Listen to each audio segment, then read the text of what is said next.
de blâme, pas de Mauricien, important qu'ils se comprennent que la motion de blâme, finalement, par les leaders de l'opposition, il nous félicite d'ailleurs pour la richesse des débats, surtout des débats de membres de l'opposition qui finalement est la motion de blâme, dans le seul but de porter la voix de man Mauricien au Parlement, surtout dans les circonstances actuelles que finalement une émeute, finalement un mouvement de contentement généralisé et une grande souffrance des Mauriciens avec la situation difficile économique, et qu'ici, nous continuons bafouer dans le Parlement le droit de l'opposition, que par tous les moyens, nous empêchons aux autres questions, nous limitons le débat, nous limitons le droit d'expression, mais à ce moment-là, ça débat-là, en place fait dans le Parlement, il faut faire dans la rue, encore et encore. Et ça, nous envie éviter à tous les prix.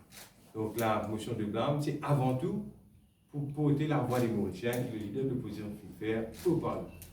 Puis j'ai rappelé que le Parlement, c'est une institution indépendante, pour revenir là tout à l'heure, et qui, étant une institution indépendante, il a un devoir d'indépendance qui, malheureusement, nous brille les Mauriciens.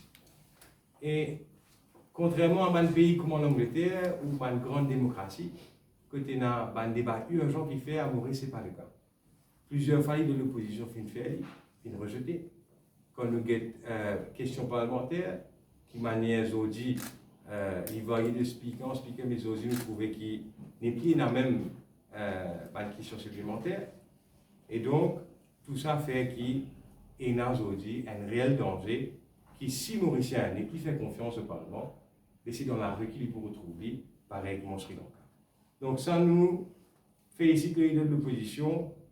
Et quand même, hier à la motion de blâme, suite à la motion de blâme, le Premier ministre fait une cause de l'affaire Uricec. Et l'affaire Uricec, il louche de A à Z dans son intégralité. Manière qu'il fait une ville à Maurice, c'est une connexion, comment est-ce qu'il est là, et aussi manière qu'il fait une faire. Hier, le Premier ministre vient remettre les dos de l'opposition, le fait que c'est l'opposition qui peut soutenir un sans l'amour, c'est un mot ça, sans la drogue, un homme dangereux d'après lui, et un mafia de la drogue. Il n'y a aucun doute ça peut être le cas. D'ailleurs, M. Uricec, il faut le rappeler, il venait de condamné en Slovaquie, là, récemment, en avril.